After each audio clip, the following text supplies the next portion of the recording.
Yeah, what's good though? You already know who it is though. It's that nigga with a froze pipe. Everybody, welcome back to more Pokemon Omega Ruby and Alpha Sapphire Wi-Fi battles. We are battling today against my good friend Youtubable, otherwise known as Ash, in game here in Oris. And if you guys want to check him out, of course, his information will be in the description below. But if you guys aren't already subbed to him, man, go check him out. He does some funny videos, man, some funny ass shit. So all of his information will be in the description below. But let's take a look at what we got. And you know what? Actually, I want to ask you guys a quick comment question of the day. Because first of all, shout out to 7-Eleven, right? Because I'm not a coffee drinker, so I'm gonna ask you guys in a sec. Hold on. Oh, yeah, that's good stuff, man. That's good stuff. Welcome, welcome. It's good morning, too, by the way. I'm recording this in the morning. I woke up at a good time today. Went and got me some coffee, you know what I'm saying? But I want to ask you guys in the comment section, what coffee do you guys drink? Do you guys drink coffee? And if so, give me some new blends, man. Give me something good, because I'm not a coffee drinker. I'm drinking some French vanilla right now, and it is what it is, man. It is what it is. But anyway, let's go ahead and get into today's battle. You guys can see on the screen right now, we've got Youtubable bringing that nice and Manectric. He's got himself a Nidoking, Staraptor, Alakazam, Milotic, and a Medicham, which this team is actually really well put together.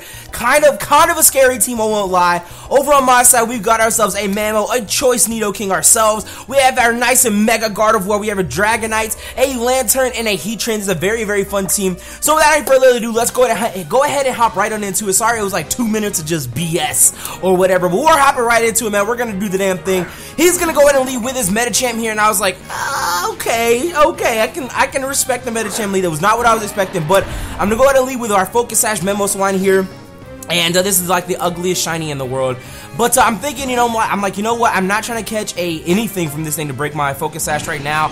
I'm going to go ahead and swap right out on into the Nidoking here, expecting either a Fake Out or expecting like a Focus Blast or something like that. I wasn't sure. I'm actually not. You don't really see too many Medicham by, anymore. So it's like, I don't want him to break my Sash. So I'm going to go out into the Nidoking here. He crit Fake Outs me first turn.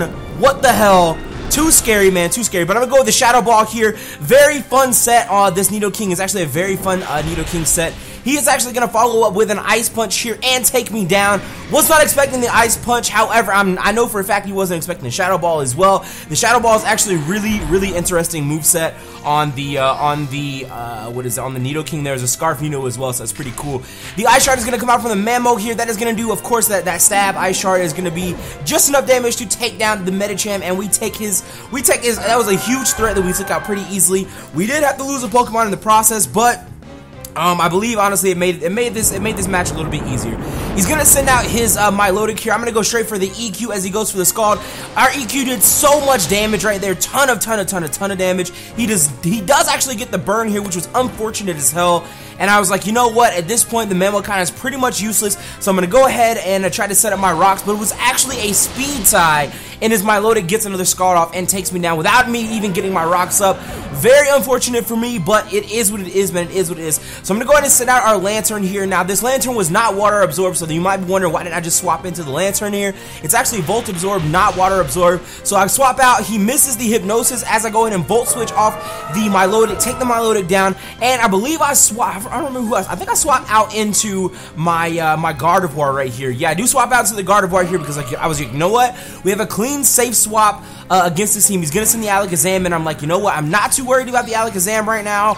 Let's swap into the Gardevoir here and see what we can do. I'm gonna go ahead and Mega Eat. No, actually, no. We swap the Gardevoir back out here. I take that back. I remember what happens. I'm gonna go ahead and swap in the Heatran here. And I was like, I'm really hoping he doesn't just go for a random ass Focus Blast predicting me, but he doesn't. He goes for the Protect, followed up by the Focus Blast here. I was not sure if I was going to be able to take this Focus Blast just 100%, and we do actually eat the Focus Blast very, very nicely. I go for the Flash Cannon here. I don't do too terrible. I mean, I get some good damage off with the Focus Blast. With the Flash Cannon. I break his Sash, which is really nice, which I'm expecting he would Sash.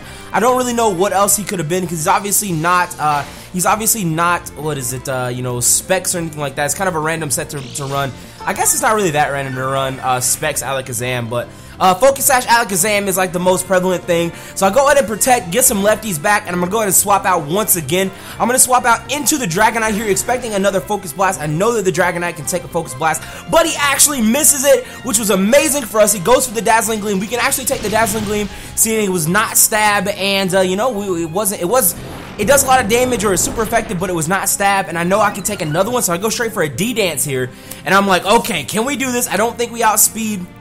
So I wasn't sure if I outsped even with one D-dance up, because Alakazam is super fast, but I did know that I had the extreme speed, so I wasn't too worried about that. Just wanted to get that D-dance off, extreme speed, to kill off the Alakazam, and that takes him down. Of course, I know you guys might be like, well, why would you have to worry about outspeeding? You should be running extreme speed, E-speed Dragonite. And don't worry, I know about that. I was just like, I don't know if I should have been expecting a swap there and should have gone for a Dragon Claw or something like that, but it's all good, it's all good.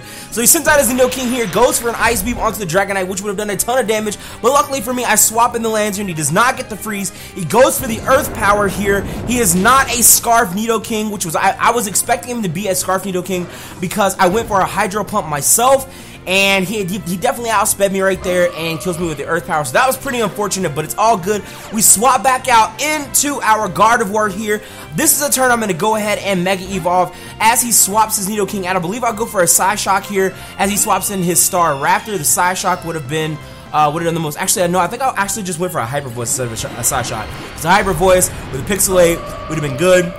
So I believe I go for the Hyper Voice here. If I didn't go for the Hyper Voice, I went for the Psyshock here. Okay, just kidding. I did go, in fact, for the Psyshock, which is okay because that would have destroyed the Nidoking, but it actually does a lot of damage to the Staraptor as well. And this is a lefty Staraptor. Again, wasn't expecting lefty Staraptor. That's kind of interesting. Honestly, I was kind of expecting like Choice Bandit Staraptor with close combat or something like that, but he actually had the lefties. But that was pretty interesting. It was pretty interesting. He goes for the close combat here as I swap in the Heatran to let that thing die.